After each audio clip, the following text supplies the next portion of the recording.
사실상 서울에서 운영 중인 건국대 의학전문대학원을 충주로 원위치시키라고 요구했습니다. 교육부는 건국대 의전원 이전 등 불법 운영 의혹에 대한 긴급 감사에 착수했습니다. 청주 공예 비엔날레의 과거 출품작들이 숲을 속에 사실상 방치되고 있는 것으로 드러났습니다. 이에 대해 청주시는 방치가 아니라 임시 이전이고 관리를 해왔다고 주장하고 있습니다. 지난 6월 지방직 공무원 선발 시험에 토목 직종에서 대거 미다 사태가 있었습니다. 이런 가운데 당시 출제된 문제 자체에 오류가 있었다는 주장이 줄을 잇고 있습니다. 지난해보다 올해는 추석이 11일이나 빠릅니다. 이럴 경우 소비가 침체되는 경우가 많다고 하는데 이른 추석에 명절 경기가 가라앉지 않도록 소비 활성화 운동이 필요해 보입니다. 여러분 안녕하십니까. CJB 8시 뉴스 시작합니다. 건국대 의대, 정확하게는 의학전문대학원이 사면 초가에 놓였습니다. 충주 건대병원이 심각한 노사 갈등을 겪고 있는 가운데 정치권에선 재단이 충주에 있어야 할 의전원을 서울로 야반 도주시켰다며 원상 회복을 촉구했습니다. 장원석 기자의 보도입니다. 건국대 충주병원 외벽이 시뻘건 현수막으로 뒤덮였습니다. 재단 측이 만성 적자를 이유로 경영 컨설팅을 밀어붙이자 노조가 반발하는 겁니다.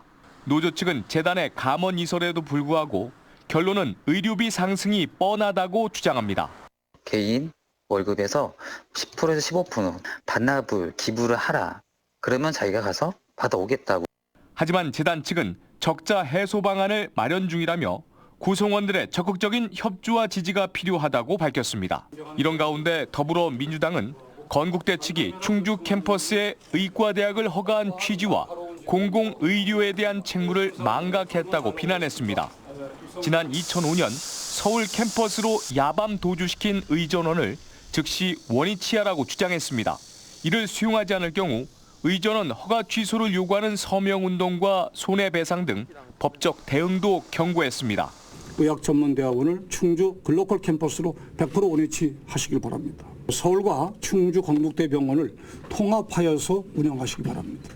한편 교육부는 건국대 의전원 이전 등 불법 운영 의혹에 대한 긴급 감사에 착수했습니다. CJB 뉴스 장원석입니다. 올해로 11회째를 맞이하는 청주공예 비엔날레의 과거 출품작들이 숲을 속에 사실상 방치되고 있습니다. 하지만 청주시는 방치가 아니라 임시 이전이고 수시로 관리도 해왔다는 입장인데요. 정진규 기자의 취재 내용 보시고 직접 판단해 보시죠. 청주시 사직동 옛 국정원 부지입니다. 숲을 사이로 각종 조형물들이 눈에 띕니다. 그런데 하나같이 바닥에 나뒹굴고 있는 데다 일부는 파손까지 됐습니다. 그렇다면 이 조형물들은 대체 무엇일까? 이렇게 숲을 헤치고 안쪽으로 들어가 보면 지난 2011년 청주 국제공예 비엔날레에 설치됐던 예술작품임을 알 수 있습니다. 지난 2007년부터 4년간 청주 공예 비엔날레에 출품된 작품 13점은 지난해 초 옛 연초제조창 리모델링 당시 이곳으로 임시 이전됐습니다. 하지만 과거 설치 사진을 보면 이전이란 말이 무색합니다. 정기적으로 가서 상태 체크하고 다 하고 있습니다. 이제 야외에 설치되어 있던 작품들이라서 이제 야외에 있다고 해서 뭐 비바람이나 이런 데 상하거나 그런 작품은 아니고요. 김태수 청주시 의원도 임시회 5분 자유 발언을 통해 예술에 대한 모욕이라며 청주시는 오는 10월로 예정된 공예 비엔날레를 개최할 자격이 없다고 강하게 비판했습니다. 관련 부서에서는 보관이라고 말하고 싶겠지만 보시다시피 이거는 그냥 버려진 상태예요. 이런 정도의 마인드로다가 공예 비엔날레 문화도시를 과연 이끌어갈 수 있는가. 하지만 청주시는 문제가 된 작품들 가운데 8점을 최근 다시 이전 설치했다며 다른 작품들도 재설치에 문제가 없을 것이라고 밝혔습니다. CJB 뉴스 정진규입니다. 다음 소식입니다. 얼마 전 지방직 공무원 선발 시험에 토목 직종에서 대거 미달 사태가 발생했다는 소식 전해드린 적 있습니다. 당시 출제된 문제 자체에 오류가 있다는 주장이 제기되고 있습니다. 이태현 기자입니다. 충북에서는 지난 6월 치러진 지방 공무원 시험을 통해 115명의 토목직 공무원을 선발할 예정이었습니다. 하지만 필기 시험을 통과한 인원은 41명에 불과했습니다. 옥천과 영동, 단양에서는 토목 설계 과목의 과락을 넘은 응시생이 단 한 명도 없었습니다. 경쟁률은 뭐 3대 4대 1 정도 되는데 아마 수험생들이 이제 예측 못했던 어려움이나 뭐 이런 게 좀 있었던 것 같아요. 그래가지고 지금 가락이 다 난 상태예요. 이런 가운데 문제 자체에 오류가 있었다는 주장이 줄을 잇고 있습니다. 토목 설계 과목의 20번 문항입니다. KDS 2016 설계 기준에서 제시된 교량 내진 설계에 관한 내용 중 옳지 않은 것을 고르는 문제로 1번 보기만 정답 처리됐습니다. 하지만 보기 3번이 해석에 따라 오해의 소지가 있습니다. 교량의 내진 등급 중 특등급이 있다고 표시되어 있는데 이는 2018년 12월 개정된 내용이기 때문입니다. KDS 2016 자료를 살펴봐도 내진은 1등급과 2등급으로만 분류한다고 나와 있습니다. 그때 당시에 내진 1등급, 2등급으로는 저는 알고 있었던 걸로 제가 기억하거든요. 헷갈렸다기보다 완전히 이게 틀렸다고 생각을. 한 문제 차이로 당락이 결정된 응시생들도 적지 않습니다. 이미 체념할 거는 한참 많이 하고 억울해도 어쩔 수 없이 다음 시험을 공부해야 되니까. 전국 여러 곳에서 이의를 제기했지만 당시 출제를 맡은 인사혁신처는 문제가 없다는 입장입니다.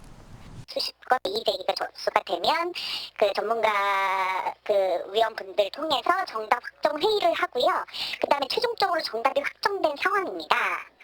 일부 응시생들은 명확한 답변이 없자 이번 결과에 대한 행정심판을 준비하고 있습니다. CJB 뉴스 이태현입니다. 올해 추석은 좀 이른 편인데요. 대개 추석이 빠르면 명절 분위기가 무르익지 않아 소비가 침체되는 경우가 많다고 합니다. 다행히 올해는 추석 물가가 안정적인 편이라고 하니 소비가 살아나 추석 경기가 활성화되길 기대해 봅니다. 조상호 기자입니다. 추석이 지난해보다 열흘가량 빠른 탓에 햅쌀 가격은 지난해보다 10%가량 오를 전망입니다. 한우 가격도 조금 올랐지만 상승폭은 매우 미미한 수준입니다. 과일은 품목별로 엇갈립니다. 작황이 좋은 사과는 가격이 안정적이지만 배는 차례상이나 선물용 수급이 어려워 강세가 예상됩니다. 사과 선물 세트의 경우 전년 가격과 비슷하게 4만 원에서 4만 5천 원 정도의 시세가 형성되어 있고요. 배의 경우는 전년 대비 5에서 10% 정도 가격이 오른 상태입니다.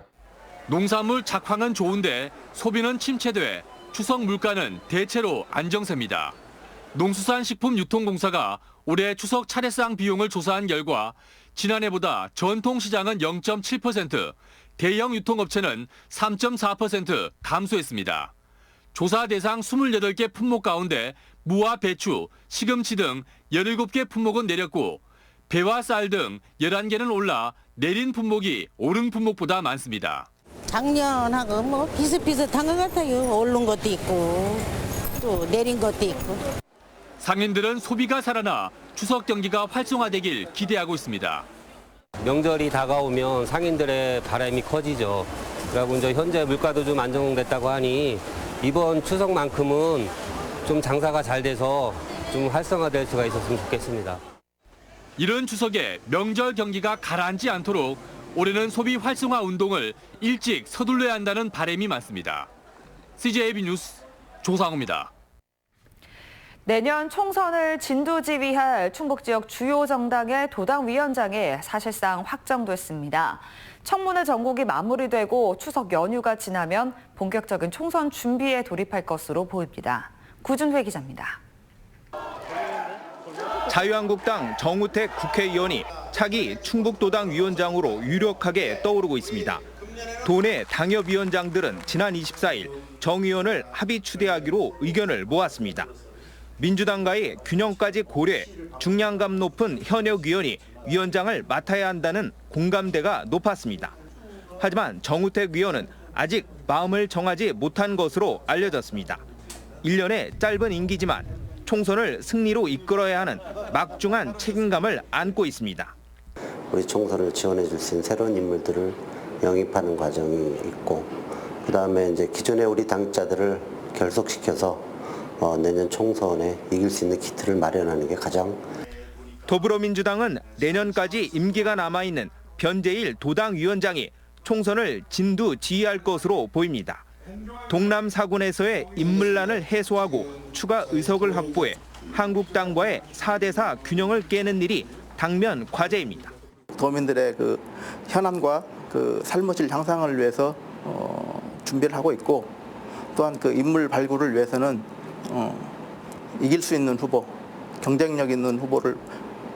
바른미래당은 김수민 국회의원이 내년 총선까지 도당위원장 직무대행을 맡을 것으로 보입니다.